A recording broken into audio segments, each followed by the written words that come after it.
ಸ್ನೇಹಿತರೆ, ಇವತ್ತು 10ನೇ ತರಗತಿಯ ವಿಜ್ಞಾನ ಕ್ರಾಶ್ ಕೋರ್ಸ್ಗೆ ಸ್ವಾಗತ. ನಾವು ಇವತ್ತು ವಿದ್ಯುತ್ ಶಕ್ತಿ ಎಂಬ ಪಾಠವನ್ನ ನೋಡೋಣ. ಬನ್ನಿ ಸ್ನೇಹಿತರೆ, ಆರಂಭಿಸೋಣ. ಆಧುನಿಕ ಸಮಾಜದಲ್ಲಿ ವಿದ್ಯುತ್ ಶಕ್ತಿಯು ಒಂದು ಪ್ರಮುಖ ಸ್ಥಾನವನ್ನು ಹೊಂದಿದೆ.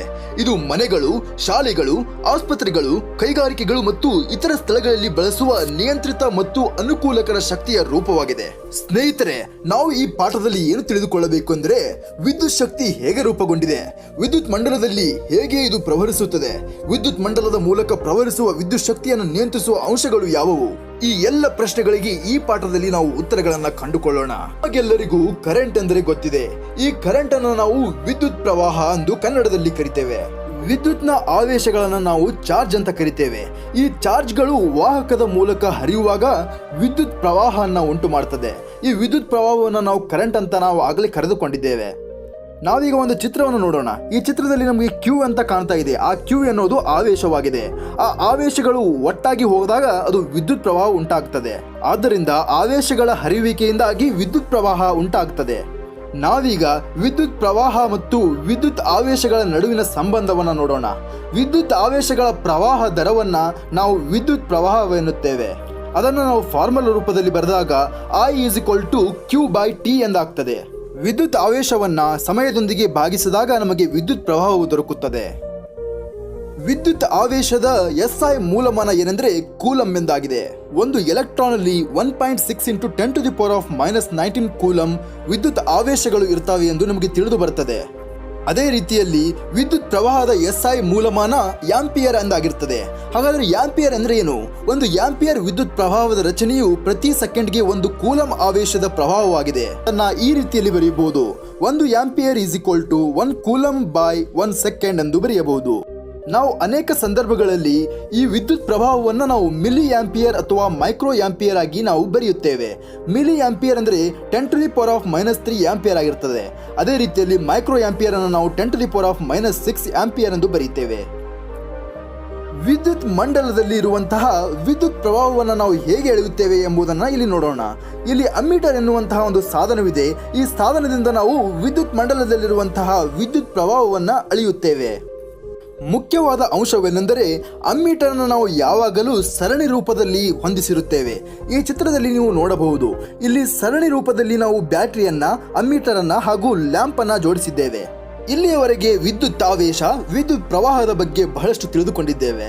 ವಿದ್ಯುತ್ ಮಂಡಲ ಎಂದರೇನು? ವಿದ್ಯುತ್ ಪ್ರವಾಹದ ನಿರಂತರ ಮತ್ತು ಆವೃತ್ತ ಮಾರ್ಗವನ್ನ ವಿದ್ಯುತ್ ಮಂಡಲ ಎನ್ನುತ್ತೇವೆ. ಈ ಚಿತ್ರದಲ್ಲಿ ನಮಗೆ ಒಂದು ವಿದ್ಯುತ್ ಮಂಡಲವನ್ನು ತೋರಿಸಲಾಗಿದೆ. ವಿದ್ಯುತ್ ಮಂಡಲದಲ್ಲಿ ಏನಾದರೂ ಕಡಿತವಾದರೆ ಇಲ್ಲಿ ಕಾಣುತ್ತಿರುವಂತಹ ಬಲ್ಬ್ ಬೆಳಗುವುದಿಲ್ಲ, ಅಂದರೆ ವಿದ್ಯುತ್ ಪ್ರವಾಹವು ನಿಲ್ಲುತ್ತದೆ ಎಂದರ್ಥ. ಕೆಲವೊಂದು ಬಾರಿ ನಾವು ವಿದ್ಯುತ್ ಮಂಡಲದಲ್ಲಿ ನಾವು ಲೋಹದ ವಾಯರ್ಗಳನ್ನು ಬಳಸ್ತೇವೆ. ಲೋಹದ ತಂತಿಗಳನ್ನು ಬಳಸುವುದರಿಂದ ವಿದ್ಯುತ್ ಮಂಡಲದಲ್ಲಿ ಎಲೆಕ್ಟ್ರಾನ್ ವಿದ್ಯುತ್ ಆವೇಶವನ್ನು ಉಂಟು ಮಾಡುತ್ತದೆ. ಈ ವಿದ್ಯುತ್ ಆವೇಶದಿಂದ ವಿದ್ಯುತ್ ಪ್ರವಾಹ ಉಂಟಾಗ್ತದೆ. ಹಾಗಾದರೆ ವಿದ್ಯುತ್ ವಿಭವವೆಂದರೆ ಏನು ಎಂದು ತಿಳಿದುಕೊಳ್ಳೋಣ. ಆವೇಶವನ್ನ ಅನಂತ ಬಿಂದುವಿನಿಂದ ಒಂದು ಬಿಂದುವಿಗೆ ತರುವಂತಹ ಕೆಲಸವನ್ನ ವಿದ್ಯುತ್ ವಿಭವ ಎಂದು ಕರಿತೇವೆ. ಚಿತ್ರವನ್ನ ಸರಿಯಾಗಿ ಗಮನಿಸಿ. ಅನಂತ ಬಿಂದುವಿನಲ್ಲಿ ಒಂದು ವಿದ್ಯುತ್ ಆವೇಶವಿದೆ. ಅದನ್ನ ಇನ್ನೊಂದು ಬಿಂದುವಿಗೆ ತರಲು ಎಷ್ಟು ಕೆಲಸವನ್ನ ಮಾಡಬೇಕಾಗುತ್ತದೋ ಅದನ್ನ ನಾವು ವಿದ್ಯುತ್ ವಿಭವ ಎಂದು ಕರಿತೇವೆ. ಹಾಗಾದರೆ ವಿದ್ಯುತ್ ವಿಭವಾಂತರ ಅಂದರೇನು? ವಿದ್ಯುತ್ ವಿಭವಾಂತರ ಅಂದರೆ ಒಂದು ಪ್ರವಾಹವಿರುವಂತಹ ವಿದ್ಯುತ್ ಮಂಡಲದಲ್ಲಿ ನಾವು ಹೀಗೆ ವ್ಯಾಖ್ಯಾನಿಸಬಹುದು. ಒಂದು ಏಕಮಾನ ಆವೇಶವನ್ನ ಒಂದು ಬಿಂದುವಿನಿಂದ ಇನ್ನೊಂದು ಬಿಂದುವಿಗೆ ತರುವಲ್ಲಿ ಎಷ್ಟು ಕೆಲಸ ಮಾಡಬೇಕಾಗುತ್ತೋ ಅದನ್ನು ನಾವು ವಿದ್ಯುತ್ ವಿಭವಾಂತರ ಅಂತ ಕರಿತೇವೆ. ಈ ಚಿತ್ರವನ್ನು ಸರಿಯಾಗಿ ಗಮನಿಸಿ. ಅನಂತ ಬಿಂದುವಿನಿಂದ ನಾವು ಒಂದು ಆವೇಶವನ್ನು ತಂದಾಗ ಅದು ವಿದ್ಯುತ್ ವಿಭವ ಆಗ್ತದೆ. ಆದರೆ ಇನ್ನೊಂದು ಬಿಂದುವಿನಿಂದ ಮತ್ತೊಂದು ಬಿಂದುವಿಗೆ ನಾವು ವಿದ್ಯುತ್ ಆವೇಶವನ್ನು ತಂದಾಗ ಅದು ವಿದ್ಯುತ್ ವಿಭವಾಂತರವೆಂದು ಆಗ್ತದೆ. ಈ ಚಿತ್ರದ ಮೂಲಕ ನಮಗೆ ವಿಭವ ಮತ್ತು ವಿಭವಾಂತರದ ನಡುವಿನ ವ್ಯತ್ಯಾಸ ಅರ್ಥವಾಗಿದೆ. ನಾವು ಎರಡು ಬಿಂದುಗಳ ನಡುವಿರುವಂತಹ ಒಂದು ವಿಭವಾಂತರವನ್ನು ಯಾವ ರೀತಿಯಲ್ಲಿ ಬರೆಯಬಹುದಂದ್ರೆ ವಿಭವಾಂತರ V ಕೆಲಸ W/ ಆವೇಶ Q ಆಗಿರ್ತದೆ. ವಿಭವಾಂತರದ SI ಮೂಲಮಾನ ಏನಾಗಿರ್ತದೆ ಅಂದರೆ ವೋಲ್ಟ್ ಆಗಿರ್ತದೆ. ಇದನ್ನು ನಾವು V ಅಂತ ಬರಿತೇವೆ. 1 ವೋಲ್ಟ್ ಅನ್ನ 1 ಜೌಲ್ / 1 ಕೂಲಂ ಎಂದಾಗಿರುತ್ತದೆ. ನಾವು ಆಗಲೇ ತಿಳಿದುಕೊಂಡ ಹಾಗೆ ಹೇಳುವುದಾದರೆ ನಾವು ವಿದ್ಯುತ್ ಪ್ರವಾಹವನ್ನು ಅಳೆಯಲು ಅಮ್ಮೀಟರ್ ಅನ್ನು ಬಳಸ್ತೇವೆ. ಆದರೆ ವಿದ್ಯುತ್ ವಿಭವಾಂತರವನ್ನು ಅಳೆಯಲು ನಾವು ಅಮ್ಮೀಟರ್ ಅನ್ನು ಬಳಸಲ್ಲ. ಇಲ್ಲಿ ನಾವು ವೋಲ್ಟ್ ಮೀಟರ್ ಅನ್ನು ಬಳಸ್ತೇವೆ.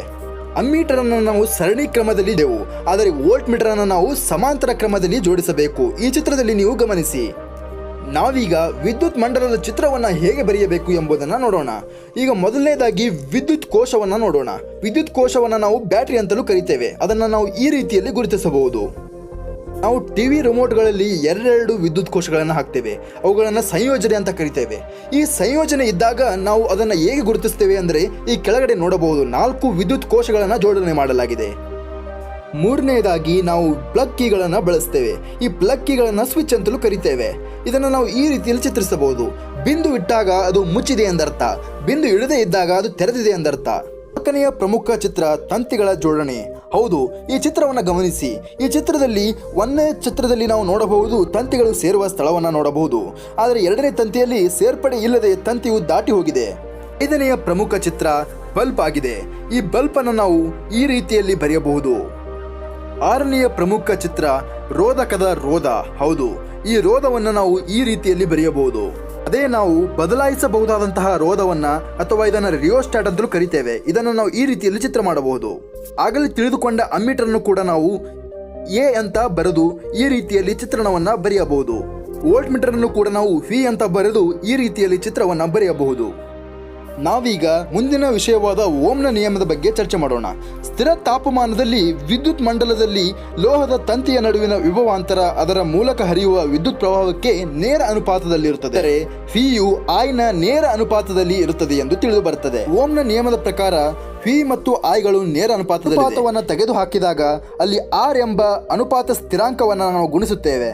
ಇಲ್ಲಿ ಗುಣಿಸಿದಂತಹ ಆರ್ ಏನಾಗಿದೆ ಅಂದರೆ ಇದು ರೋಧವಾಗಿದೆ. ಆದರೆ ಈ ರೋಧವೆಂದರೇನು ಎಂಬುದನ್ನು ನೀವು ಕೇಳಬಹುದು. ರೋಧ ಎಂದರೆ ವಾಹಕದಲ್ಲಿ ಪ್ರವೇಶಿಸುವ ಆವೇಶಗಳ ಪ್ರವಾಹವನ್ನು ವಿರೋಧಿಸುವಂತಹ ಗುಣವಾಗಿದೆ. ಈ ರೋಧದ ಎಸ್ಐ ಏಕಮಾನ ಓಮ್ ಎಂದಾಗಿದೆ. ಈ ಓಮ್ ಅನ್ನು ನಾವು 1 ವೋಲ್ಟ್ ಡಿವೈಡೆಡ್ ಬೈ 1 ಆಂಪಿಯರ್ ಎಂದು ಬರೆಯಬಹುದು. ಓಮ್ನ ನಿಯಮದ ಪ್ರಕಾರ I is equal to V by R ಎಂದು ಬರೆಯಬಹುದು. ವಿದ್ಯುತ್ ಪ್ರವಾಹವು ಅದರ ರೋಧಕ್ಕೆ ವಿಲೋಮ ಅನುಪಾತ ಇರುವುದನ್ನು ನಾವು ಇಲ್ಲಿ ಗಮನಿಸಬಹುದು. ಈಗ ಬದಲಾಯಿಸಬಹುದಾದಂತಹ ರೋಧದ ಬಗ್ಗೆ ಚರ್ಚೆ ಮಾಡೋಣ.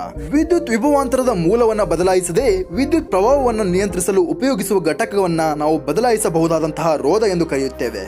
ಹಾಗಾದರೆ ರೋಧಕಗಳು ಅಂದರೇನು? ಯಾವುದರಲ್ಲಿ ರೋಧ ಇರುತ್ತದೆಯೋ ಅದನ್ನೇ ರೋಧಕಗಳೆಂದು ಕರಿತೇವೆ. ಒಂದು ವಾಹಕವು ಗಣನೀಯ ರೋಧವನ್ನು ಹೊಂದಿದರೆ ಅದನ್ನು ರೋಧಕ ಎಂದು ಕರಿತೇವೆ. ನಾವೀಗ ವಾಹಕದ ರೋಧ ಅವಲಂಬಿಸಿರುವಂತಹ ಅಂಶಗಳ ಬಗ್ಗೆ ಚರ್ಚೆ ಮಾಡೋಣ. ವಾಹಕದ ರೋಧವು ಉದ್ದದ ನೇರ ಅನುಪಾತದಲ್ಲಿರುತ್ತದೆ. ಅಂದರೆ ಆರ್ ಎನ್ನುವುದು ಮತ್ತು ಎಲ್ ಎನ್ನುವುದು ನೇರ ಅನುಪಾತದಲ್ಲಿ ಇರುತ್ತದೆ ಎಂದು ಬರೆಯಬಹುದು. ಅದೇ ರೀತಿಯಲ್ಲಿ ವಾಹಕದ ಅಡ್ಡ ಕೊಯ್ತಕ್ಕೆ ರೋಧವು ವಿಲೋಮ ಅನುಪಾತದಲ್ಲಿರುತ್ತದೆ. ಆರ್ ಮತ್ತು ಎಗಳು ವಿಲೋಮ ಅನುಪಾತದಲ್ಲಿ ನಾವು ಈ ರೀತಿಯಲ್ಲಿ ಬರೆಯಬಹುದು. ಒಟ್ಟಾರೆಯಾಗಿ ಸ್ನೇಹಿತರೆ, ನಾವು ತಿಳಿದುಕೊಂಡ ಅಂಶವೇನೆಂದರೆ ವಾಹಕದ ರೋಧವು ಎಲ್ಗೆ ನೇರ ಅನುಪಾತದಲ್ಲಿ, ವಾಹಕದ ರೋಧವು ಎಗೆ ವಿಲೋಮ ಅನುಪಾತದಲ್ಲಿ ಇರ್ತದೆ.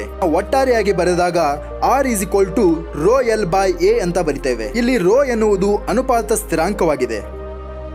ಇಲ್ಲಿ ಕಂಡು ಬಂದಂತಹ ಅನುಪಾತ ಸ್ಥಿರಾಂಕವನ್ನ ನಾವು ರೋ ಅಂತ ಬರೆದಿದ್ದೇವೆ. ಈ ಅನುಪಾತ ಸ್ಥಿರಾಂಕವನ್ನು ನಾವು ವಿದ್ಯುತ್ ರೋಧಶೀಲತೆ ಎಂದು ಕರೆಯುತ್ತೇವೆ. ಈ ವಿದ್ಯುತ್ ರೋಧಶೀಲತೆಯ ಅಂತಾರಾಷ್ಟ್ರೀಯ ಏಕಮಾನ ಓಮ್ ಮೀಟರ್ ಆಗಿರ್ತದೆ. ನಾವು ಬಳಸುವಂತಹ ಲೋಹಗಳು ಮಿಶ್ರ ಲೋಹಗಳಲ್ಲಿ ಈ ರೋಧಶೀಲತೆಯು 10⁻⁻8 ಓಮ್ ಮೀಟರ್ ಇಂದ ಹಿಡಿದು 10⁻⁻6 ಓಮ್ ಮೀಟರ್ ವರೆಗೆ ಇರುತ್ತದೆ. ಆದ್ದರಿಂದ ಲೋಹಗಳು ಮತ್ತು ಮಿಶ್ರ ಲೋಹಗಳು ವಿದ್ಯುತ್ ಉತ್ತಮ ವಾಹಕಗಳಾಗಿವೆ ಎಂದು ಹೇಳಬಹುದು. ಇದಕ್ಕೆ ಉದಾಹರಣೆಗಳಾಗಿ ಕಬ್ಬಿಣಗಳು, ಬೆಳ್ಳಿ, ಬಂಗಾರ ಇತ್ಯಾದಿ. ರಬ್ಬರ್, ಗ್ಲಾಸ್ನಂತಹ ಅವಾಹಕಗಳು 10⁻⁻12 ಓಮ್ ಮೀಟರ್ ಇಂದ ಹಿಡಿದು 10⁻⁻17 ಓಮ್ ಮೀಟರ್ಗಳಷ್ಟು ರೋಧಶೀಲತೆಗಳನ್ನು ಹೊಂದಿದೆ ಎಂದು ಹೇಳಬಹುದು. ಆದ್ದರಿಂದ ಅವಾಹಕಗಳಲ್ಲಿ ಬಹಳಷ್ಟು ರೋಧಶೀಲತೆ ಇದೆ. ನಾವೀಗ ರೋಧಕಗಳ ವ್ಯವಸ್ಥೆಯ ರೋಧವನ್ನ ನೋಡೋಣ. ಮೊದಲನೆಯದಾಗಿ ಸರಣಿ ಕ್ರಮದಲ್ಲಿ ಜೋಡಿಸುವುದು. ಈ ಚಿತ್ರದಲ್ಲಿ 3 ರೋಧಕಗಳು R1, R2, R3ಗಳು ಸೇರಿ ಕ್ರಮವಾಗಿ ಹೊಂದಿದ್ದು ಅದು ಒಂದು ತುದಿಯಿಂದ ಇನ್ನೊಂದು ತುದಿಗೆ ಸೇರುವ ಮೂಲಕ ಜೋಡಿಸಲಾಗಿದೆ. ಅದೇ ರೀತಿಯಲ್ಲಿ ಸಮಾಂತರ ಕ್ರಮದಲ್ಲಿ ನಾವು ಜೋಡಣೆ ಹೇಗೆ ಮಾಡಬಹುದು ಎಂಬುದನ್ನು ತಿಳಿದುಕೊಳ್ಳೋಣ. ಚಿತ್ರವನ್ನು ಸರಿಯಾಗಿ ಗಮನಿಸಿ. 2 ಬಿಂದುಗಳ ನಡುವೆ R1, R2, R3ಗಳನ್ನು ಜೋಡಿಸಲಾಗಿದೆ. ನಾವು ಸರಣಿ ಕ್ರಮದಲ್ಲಿ ಈ ರೋಧಗಳನ್ನು ಜೋಡಿಸಿದಾಗ ಏನಾಗ್ತದೆ ಎಂಬುದನ್ನು ತಿಳಿದುಕೊಳ್ಳೋಣ. ವಿದ್ಯುತ್ ಪ್ರವಾಹ ಎಲ್ಲ ರೋಧಗಳಲ್ಲಿ ಸರಿ ಸಮಾನವಾಗಿ ಸಾಗುತ್ತದೆ. ವಿದ್ಯುತ್ ಪ್ರವಾಹವು ಇಲ್ಲಿ R1, R2, R3, R4ಗಳಲ್ಲಿ ಎಲ್ಲವೂ ಸಮನಾಗಿದೆ. ಸರಣಿ ಕ್ರಮದಲ್ಲಿ ಜೋಡಿಸಲಾದಂತಹ ರೋಧಗಳಲ್ಲಿ ಮುಖ್ಯವಾಗಿ ವಿಭವಾಂತರವು ಎಲ್ಲ ವಿಭವಾಂತರಗಳಿಗೆ ಮೊತ್ತಕ್ಕೆ ಸಮನಾಗಿರುತ್ತದೆ. V is equal to V1 plus V2 plus V3 ಆಗಿರುತ್ತದೆ. ಅದೇ ರೀತಿಯಲ್ಲಿ ಸಂಯೋಜನೆ ರೋಧವು R ಆಗಿದ್ದು ಈ R ಅನ್ನು ನಾವು R1 plus R2 plus R3 ಎಂದು ಬರೆಯಬಹುದು. ನಾವೀಗ ಸಮಾಂತರ ಕ್ರಮದಲ್ಲಿ ಜೋಡಿಸಲಾದಂತಹ ರೋಧಗಳ ಬಗ್ಗೆ ಚರ್ಚೆ ಮಾಡೋಣ. ಒಟ್ಟು ವಿದ್ಯುತ್ ಪ್ರವಾಹವು ಪ್ರತ್ಯೇಕವಾಗಿ ಪ್ರವಹಿಸುತ್ತಿರುವಂತಹ ವಿದ್ಯುತ್ ಪ್ರವಾಹವಾದಂತಹ I1 ಪ್ಲಸ್ I2 ಪ್ಲಸ್ I3ಗೆ ಸಮನಾಗಿರುತ್ತದೆ. ಆದರೆ ಸ್ನೇಹಿತರೆ, ಈ ಒಂದು ಸಮಾಂತರವಾಗಿ ಜೋಡಿಸಿದಾಗ ವಿದ್ಯುತ್ ವಿಭವಾಂತರವು 3 ರೋಧಕಗಳಲ್ಲಿ ಸಮನಾಗಿರುತ್ತದೆ. ಇಲ್ಲಿ ನೋಡಬಹುದು, ಚಿತ್ರದಲ್ಲಿ ನೋಡಬಹುದು 4 ರೋಧಕಗಳಲ್ಲಿ ವಿಭವಾಂತರವು 24 ಆಗಿದೆ. ಸಮಾಂತರವಾಗಿ ಜೋಡಿಸಿದಾಗ ಒಟ್ಟು ರೋಧವನ್ನು ನಾವು ಈ ಕೆಳಗಿನ ಫಾರ್ಮುಲಾ ತರ ಬರೆಯಬಹುದು. 1/RT = 1/R1 plus 1/R2 plus 1/R3 ಎಂದು ಬರೆಯಬಹುದು. ನಾವೀಗ ಮುಂದಿನ ವಿಷಯದ ಬಗ್ಗೆ ಚರ್ಚೆ ಮಾಡೋಣ. ವಿದ್ಯುತ್ ಪ್ರವಾಹದ ಉಷ್ಣ ಪರಿಣಾಮ ಹೇಗಾಗುತ್ತದೆ? ರೋಧದಲ್ಲಿ ವಿದ್ಯುತ್ ಪ್ರವಾಹ ಸಾಗುವಾಗ ಉಷ್ಣ ರೂಪದಲ್ಲಿ ಸ್ವಲ್ಪ ಶಕ್ತಿಯಾಗುತ್ತದೆ. ಇದನ್ನು ವಿದ್ಯುತ್ ಪ್ರವಾಹದ ಉಷ್ಣ ಉತ್ಪಾದನಾ ಪರಿಣಾಮ ಎಂದು ಕರೀತಾರೆ. ಉದಾಹರಣೆಗೆ ಇಸ್ತ್ರಿ ಪೆಟ್ಟಿಗೆ, ವಿದ್ಯುತ್ ಹೀಟರ್ಗಳು ಉದಾಹರಣೆಗಳಾಗಿವೆ.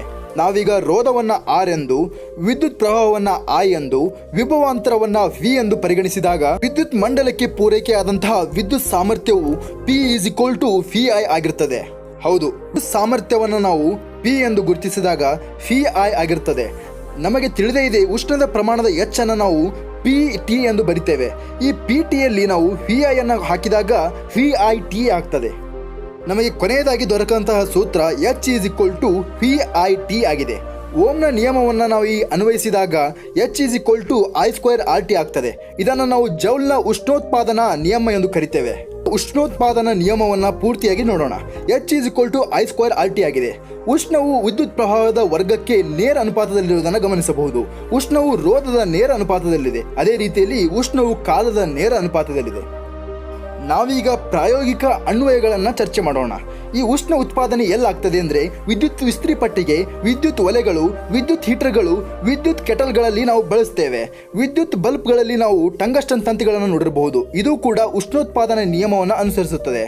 ಅದೇ ರೀತಿಯಲ್ಲಿ ಫ್ಯೂಸ್ಗಳನ್ನು ನಮ್ಮ ಮನೆಯಲ್ಲಿ ಬಳಸ್ತೇವೆ. ಕೂಡ ಜೌಲ್ನ ಉಷ್ಣೋತ್ಪಾದನಾ ನಿಯಮವನ್ನು ಅನುಸರಿಸುತ್ತವೆ. ಸ್ನೇಹಿತರೆ, ನಾವೀಗ ಕೊನೆಯ ವಿಷಯವಾದಂತಹ ವಿದ್ಯುತ್ ಸಾಮರ್ಥ್ಯವನ್ನ ಚರ್ಚೆ ಮಾಡೋಣ. ಶಕ್ತಿಯ ಬಳಕೆಯ ದರವನ್ನ ವಿದ್ಯುತ್ ಸಾಮರ್ಥ್ಯವೆಂದು ಕರಿತೇವೆ. ಇದನ್ನ P ಇಂದ ಗುರುತಿಸಲಾಗುತ್ತದೆ. P ನ ಸೂತ್ರವನ್ನು ನೋಡೋಣ. P = VI = I²R V²/R ಎಂದಾಗಿರುತ್ತದೆ. ಈ ವಿದ್ಯುತ್ ಸಾಮರ್ಥ್ಯದ SI ಮೂಲಮಾನ ವ್ಯಾಟ್ ಆಗಿದೆ. ಈ ವ್ಯಾಟ್ ಎನ್ನುವುದು 1 ವೋಲ್ಟ್ ಮತ್ತು 1 ಆಂಪಿಯರ್ನ ಗುಣಕವಾಗಿದೆ. ಈ ವ್ಯಾಟ್ ಏಕಮಾನ ತುಂಬಾ ಚಿಕ್ಕದಾಗಿದ್ದರಿಂದ ಕಿಲೋವ್ಯಾಟ್ ಅನ್ನು ಬಳಸುವುದುಂಟು. 1 ಕಿಲೋವ್ಯಾಟ್ = 1000 ವ್ಯಾಟ್ ಆಗಿತ್ತು ವಿದ್ಯುತ್ ಶಕ್ತಿ ಪಾಠದ ಪೂರ್ತಿ ಮಾಹಿತಿ. ಈ ಕ್ರ್ಯಾಶ್ ಕೋರ್ಸ್ ನಿಮಗೆ ತುಂಬಾ ಉಪಯುಕ್ತವೆನಿಸಿದರೆ ಈ ಚಾನೆಲ್ ಅನ್ನು ಸಬ್ಸ್ಕ್ರೈಬ್ ಮಾಡಿ. ಧನ್ಯವಾದಗಳು.